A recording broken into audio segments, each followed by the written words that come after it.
ভোটের একেবারে দাওয়া বেজে গেছে বলা যায়। প্রচার চলছে, ভোট নিয়ে নানান বিভিন্ন দলের প্রার্থীরা তারা প্রচার নেমে পড়েছেন। কিন্তু যখন ভোট আসতো একটা সময় এই বাড়ি এবং তার আশপাশ একেবারে গম গম করতো, কারণ তৃণমূল কংগ্রেসের একজন নেতা যার হাত ধরে আরামবাগ তৃণমূল কংগ্রেস অনেক বেশি বলিষ্ঠ হয়েছিল, সেই আকবর আলী সাহেবের বাড়ি। এই হচ্ছে আকবর আলী সাহেবের বাড়ি। এখন কিন্তু একেবারে শুনশান, এখন সেই ভিড় নেই, সেই অন্যান্য নেতাকর্মীদের যাতায়াত নেই, কারণ আকবর আলী সাহেব এখন কিন্তু অনেকটা স্থিমিত হয়ে পড়েছেন, কারণ অসুস্থ হয়ে পড়েন। তারপর থেকে তিনি নিষ্ক্রিয় হয়ে পড়েন, রাজনীতি নিয়েও আর তেমন মাথা ঘামান না। যে কারণেই আমরা দেখতে পাচ্ছি যে এই সময় যখন গম গম করার কথা এই এলাকায়, এখন কিন্তু একেবারে শুনশান। কিন্তু কেমন আছেন আকবর আলী সাহেব, আমরা চলে এসেছি তার বাড়ির সামনে। আমরা ঢুকবো, ভিতরে যাব এবং আপনাদেরকেও দেখাবো যে আকবর সাহেব এখন কেমন রয়েছেন। চলুন। আমরা দেখতে পাচ্ছি ভিতরে এসে গেছি এবং ভিতরে তিনি রয়েছেন এমনটাই আমরা জানতে পারছি, এবং সত্যিই তিনি বসে রয়েছেন, দেখতে পাচ্ছেন আকবর সাহেব তিনি রয়েছেন। আমরা কথা বলবো তার সঙ্গে যে যখন ভোট নিয়ে এত প্রচার, এত দমদমা বেজে গেছে বলা যায়, সেখানে আকবর সাহেব কি বলবেন এই রাজনীতি সম্পর্কে, বা তিনি কেমন আছেন তার বিষয়ে আমরা কথা বলবো। আমরা কেমন আছেন এখন আপনি? মানে একটা দিক বসে গেছে। আচ্ছা, তো তার বাকি এমনি এই মানে হাঁটা চলার ক্ষেত্রে একটা অসুবিধা হচ্ছে। বাকি আর কিছু কোনো অসুবিধা হচ্ছে? আর কিছু অসুবিধা হয় না। এখন আপনি কিভাবে কাটান, মানে সকাল থেকে সন্ধ্যা পর্যন্ত কিভাবে কাটান? আর এই কাটে, মানে বাইরে বেরোন, বাড়ির বাইরে বেরোন? কিছু বেরে মানে আরামবাগ বাস স্ট্যান্ডে? না, আরামবাগ বাস স্ট্যান্ডে যাই না, এখানে।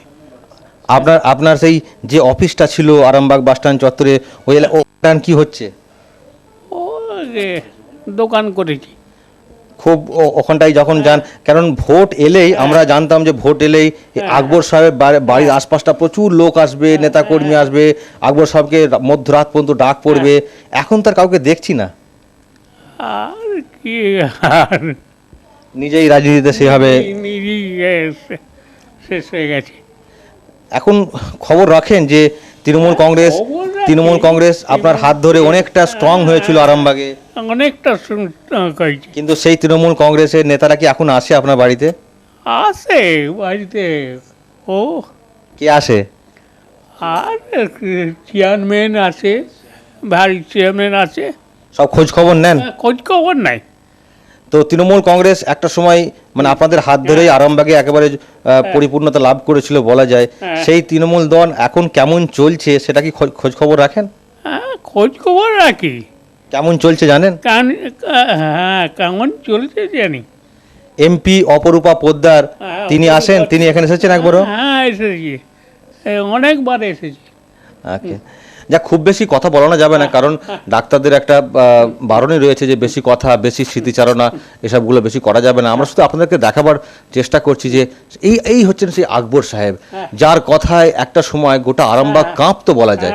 তৃণমূল কংগ্রেস যার হাত ধরে আরামবাগে একটা স্ট্রং পজিশনে এসেছিল, সেই আকবর সাহেব শারীরিকভাবে হঠাৎ করে তিনি ডিটোরিয়েট করেন, এবং তারপর তিনি কিন্তু সময়টা কাটাচ্ছেন, ভালো আছেন অবশ্যই, আগের থেকে ভালো আছেন, কিন্তু যেটা থাকার কথা সেটা কিন্তু নয়। এবং যেটা বলছিলাম যে একটা সময় এই বাড়ি, এই ঘর, আকবর সাহেবের কাছে আসা যাওয়া, যে ভিড়, যে সেটা কিন্তু এখন আর নেই। এখন অচেনা একটা জায়গা বলা যেতে পারে আরামবাগ বাস স্ট্যান্ড চত্বরে। আকবর সাহেব, এখন তো আবার বিজেপি খুব রমরমা করছে।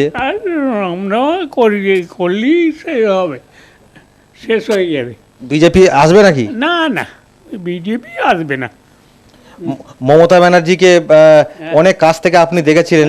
হ্যাঁ, দেখেছিলাম। মমতা ব্যানার্জি আমার ওখানে ছিলে,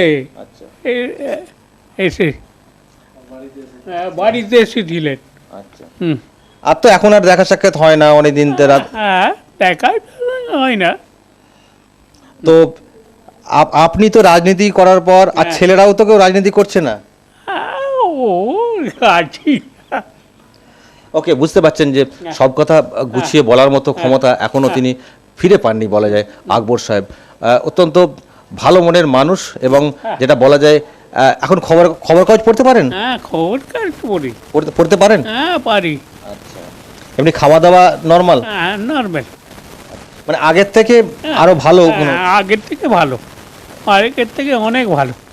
তো এখানকার যারা তৃণমূল কংগ্রেসের লিডার, হ্যাঁ, হ্যাঁ। তাদের তাদের কথা মনে পড়ে? তার নামগুলো মনে পড়ে, কি কি নাম আছে মনে পড়ে দেখি? ওই তো স্বপন, স্বপন নন্দী আর রাজেশ চৌধুরী। এরা সব আসে। আসে আসে, ওই আসে। এখন এখন আবার যে ভোট হচ্ছে জানেন তো, আবার ভোট হচ্ছে, হ্যাঁ, জানি। কি করে জানলেন? টিভি দেখে না কাগজ পড়ে? ওই কাগজ পড়ে। ওকে, অর্থাৎ বুঝতে পারছেন হ্যাঁ। আগের থেকে কিন্তু অনেকটা ভালো। একটা সময় যেরকম অবস্থা তৈরি হয়েছিল, যে সেই জায়গা থেকে ফিরে আসাটা অনেকে ভেবেছিলেন যে আর মনে হয় এই রকম অবস্থা ফিরবেন না, কিন্তু ফিরছেন। হ্যাঁ। কিন্তু আমরা আশা করব যে উনি আরও দ্রুত রিকভারি হবেন এবং ভালো হবেন। আবারও যদি দেখা যায় একেবারে চেনা ছন্দে, সেটা কঠিন, যদিও সেটা খুব কঠিন, তবু চেষ্টা করি অন্তত সেই ক্রিটিক্যাল জায়গা থেকে ফিরে আসার। আমরা বাড়ির যারা আছেন তার সঙ্গে কথা বলবো যে অ্যাকচুয়ালি যেটা আমরা দেখছি, ইনি তো যেটা বলছেনই, বাকি আরও অজানা কিছু জানা যায় কিনা। সঙ্গে থাকুন আরামবাগ টিভি। আমরা এবার কথা বলবো একটু আকবর সাহেবের ছোট ছেলে আজহার। আপনার পুরো নাম শেখ আজহার। শেখ আজহার আলী। বাবাকে এখন কেমন দেখছেন? কতটা ইমপ্রুভ করেছে? বাবা এখন আগের চেয়ে অনেকটা ইমপ্রুভ, অনেকটা এখন হাঁটাচলা করছে। হ্যাঁ, ব্রেনটা একটু ডিস্টার্ব আছে, কোনো কথা মানে মনে পড়ছে না, তাকে বললে সেই কথাগুলো মানে মনে আছে। অ্যাকচুয়ালি যে মানে প্রথম থেকে যে সিরিয়াসলি যিনি মানে অ্যাটাক হলেন বলা যায়, বা অসুস্থ হয়ে পড়লেন, মানে কোন দিকটা খারাপ? নানা রকম টেনশন, এসব রাজনীতি নিয়ে টেনশন করেছিল, যে হঠাৎ করে স্ট্রোক হয়ে যায়। হ্যাঁ, ব্রেন স্ট্রোক। হঠাৎ তো যথারীতি আমরা কলকাতায় ট্রিটমেন্ট করাই, ঠিক আছে। নানা রকম মানে এইসব পার্টিগত ব্যাপার নিয়ে টেনশন করার পর একটা হঠাৎ করে এই জায়গায় পৌঁছে গেছিলো। তা আমাদের রাজেশ দা ভাইস চেয়ারম্যান খুব হেল্প করেছিল, যে বাবাকে, ওর জন্য আমরা এই জায়গায় আবার ফিরে পেয়েছি। সব কিছু কথা মনে থাকে না আমার। মানে এখন দিনটা ঠিক কীরকম, কীভাবে কাটান? সকালে কখন ওঠেন, কি করেন তারপর? সকালে বাবা উঠে পড়ে আপনার 8টা সাড়ে 8টার মধ্যে উঠে বাড়িতেই থাকে। এই বিকেলবেলাটুকু বেরোই, সামনেই চায়ের দোকান আছে, ওখানে বসে আধ ঘন্টা 1 ঘন্টা বসে চাটা খায়, খেয়ে আবার বাড়িতে চলে আসে। এমনি মানে নেশা কি রয়েছে, যে টিভি দেখা, খবর কাগজ পড়া? হ্যাঁ, টিভি দেখে, নিউজগুলো দেখে, খবরের কাগজও পড়ে। মানে ওগুলো কি বুঝতে পারেন? হ্যাঁ, বুঝতে পারে, কিন্তু মনে রাখতে পারে না। মানে কেউ যদি বলে দিই যে এটা এই ব্যক্তি, এটা এইজন, সঙ্গে সঙ্গে বলে দেয়। এই যে ধরুন ভোট হচ্ছে, প্রচার হচ্ছে, এইসবের টের পাচ্ছেন উনি? হ্যাঁ, মাঝে মাঝে নিজেই বলে, আমরা যখন জিজ্ঞেস করি যে এরকম আবার তো ভোট চলে এলো, বেরোবে নাকি, না আর বেরোবো না, আর পারবো না। হ্যাঁ, এমপি দাঁড়িয়েছে, যে বলেছিলাম যে অপূর্বা পোদ্দার এসেও ছিল আমাদের বাড়িতে। হ্যাঁ, এরকম সব কিছুই মানে মানে বলে দিলে মনে থাকে, তাছাড়া আর মানে নিজে থেকে বলতে পারছে না এখন। ডাক্তাররা কি বলছেন যে এটা কি আবার সেই জায়গায় ফিরে আসা সম্ভব? বলেছে যদি চেষ্টা করে, যে চেষ্টা তো চলছে, দেখা যাক এখন কি হয়, সবই উপরওয়ালার হাতে। মানে মানে এরকম কি বলেছেন নাকি, যে এই যে রিকল করা, মনে রাখা, মনে মানে স্মৃতিশক্তি ফিরিয়ে আনার জন্য বারবার পুরোনো দিনের কথাগুলোকে মনে কারণও, এরকম কিছু ট্রিটমেন্টের কথা বলেছেন? না, সেরকম কিছু নয়, নিজে থেকে যদি মনে করতে পারে এইসব, মানে বাইরে বেরো না, আগের যেমন লোকজন আসতো সেই সব তো লোকজন আর আসে না, বাড়িতে একা একা থাকে, ওর জন্যই মানে বোরিং ফিল হয়। সেই সব লোকজন মানে আসলে আশা করতে হতেও পারে। এবার এই যে যে মানে উনি হয়তো যেটুকু যা বুঝতে পারছেন, তৃণমূল কংগ্রেসের প্রতি কি এখনও সেই দুর্বল জায়গাটা রয়েছে ওনার মধ্যে? হ্যাঁ হ্যাঁ হ্যাঁ, আমরা এখনও দেখি উনি যখনই মমতা ব্যানার্জির মিটিং হয়, টিভি চালিয়ে নিউজ দেখে, ঠিক আছে। পার্টির কোনো প্রোগ্রাম হলে শুনতে পাই যে আজকে এই প্রোগ্রাম হচ্ছে, বাড়িতে বসে বসেই তো নেতাজি স্কোয়ারে প্রোগ্রাম হলে শুনতে পাই। এখন নিজেই বলে যে আজকে মনে হচ্ছে মিছিল হচ্ছে, মিটিং হচ্ছে। কিন্তু আকবর সাহেব না হয় রাজনীতি থেকে সরিয়ে এলেন, কিন্তু তার ছেলেরা কেন রাজনীতি নিয়ে কোনো মাথা ঘামাচ্ছেন না? ছেলেদেরকে কোথাও দেখা যাচ্ছে না। যেখানে নিজের বাবা ওই জায়গায় পড়ে আছে, আর আমরা কি রাজনীতি করব? ওর জন্য আমরা রাজনীতি থেকে সরে এসেছি। কেউ করে না, আমার দাদা বিজনেস করে মোবাইলের দোকানে বসে, আমিও করি না। বাবাকে আমরা নিজের চোখের সামনে দেখেছি তো, যে রাজনীতির জন্য আজকে সব কিছু হারিয়ে ফেলেছে। এটা কেন বলছেন? এটা বলছি মানে এরকম নানা রকম টেনশন করেছে রাজনীতিতে, দিনের পর দিন পার্টি অফিসেই বসে আছে, বাড়ির সামনে পার্টি অফিস থেকে উঠে না, এমন এমন দিন আছে সারাদিন না খাওয়া দাওয়া করে। তারপর থেকে না আমরা এই জায়গা থেকে না সবাই সরে এসেছি। না, এরকম কখনো আপনাদের মনে হয়েছে রাজনীতি করতে গিয়ে কখনো অবিচার হয়েছে, তার জন্যে ব্রেনে চাপ পড়েছে, তার জন্য ঘটনা ঘটেছে, এরকম এরকম মনে করেন? না না, সেই কোনো অত তো ভিতরে আমরা যাই না। বাবার ব্যাপারে অত, বাবা রাজনীতি করতো, কোনো রকম কোনো টেনশন নিয়েছে এইসব রাজনীতির ব্যাপার নিয়ে, হয়েছে টেনশন কিছু, কিন্তু অতটা ভিতরে তো আমরা যাই না যে বাবা কী নিয়ে টেনশন করেছে। বাবা ধরুন একজন মানে বড় পলিটিশিয়ান আরামবাগের ছিলেন, সেখানে অনেক সময় দেখা যায় যে বড় পলিটিশিয়ান যারা, তাদের ছেলেদেরকে অফার দেওয়া হয় কোনো জায়গায় কাউন্সিলরের ভোটে প্রার্থী হতে বা কিছু, এইরকম কোনো অফার কি আপনাদেরকে দেওয়া হয়েছিল? না না, এরকম কোনো অফার আমাদেরকে কেউই দেয় না।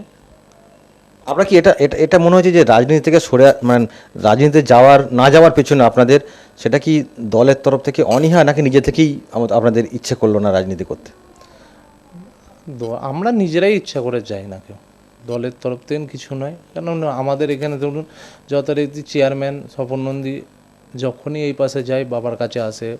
আজ আমাদের তো পাড়ারই ভাইস চেয়ারম্যান সবসময় আমাদের সাপোর্টে থাকে, যা কিছু অসুবিধা সবসময় দেখে আমাদেরকে, কোনো রকম অসুবিধা হয় না একেবারেই। অর্থাৎ শেখ আজহার, আকবর সাহেবের ছোট ছেলে, তিনি বলছেন যে তারা স্বেচ্ছাতেই রাজনীতিতে যাননি।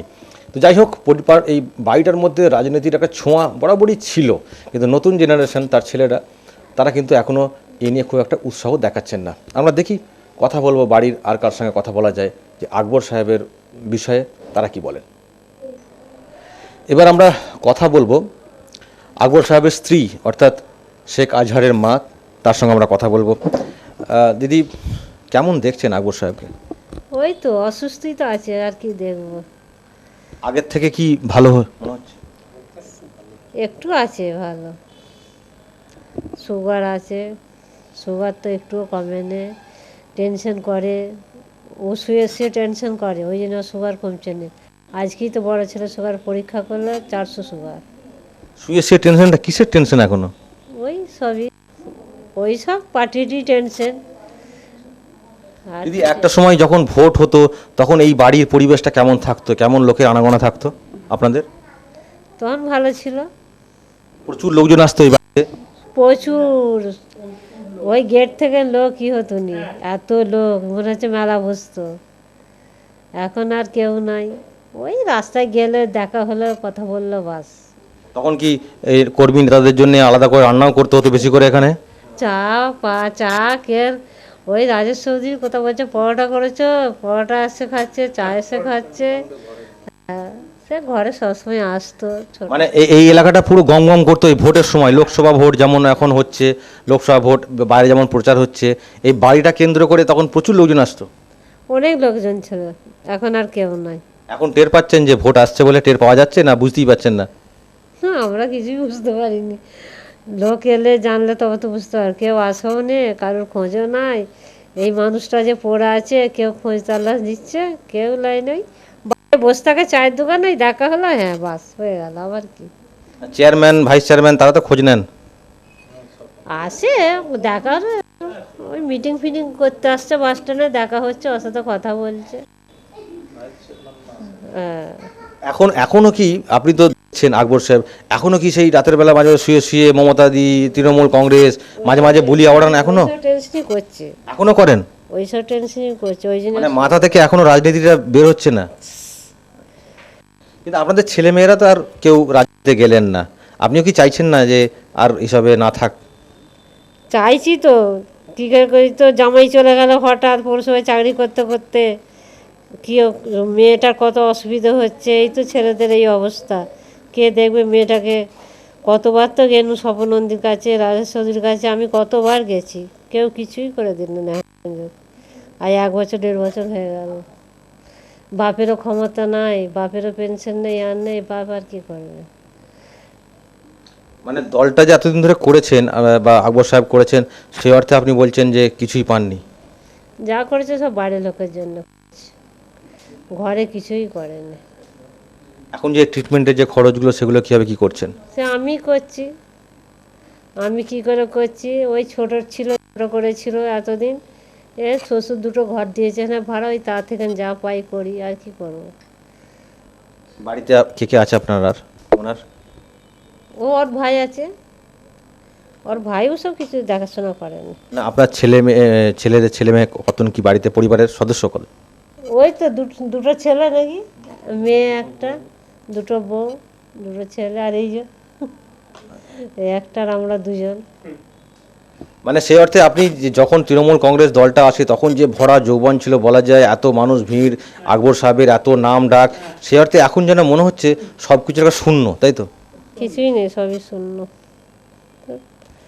আর কি বলবো, বলার কিছু নাই, দেখে শুনে চুপচাপই আছি।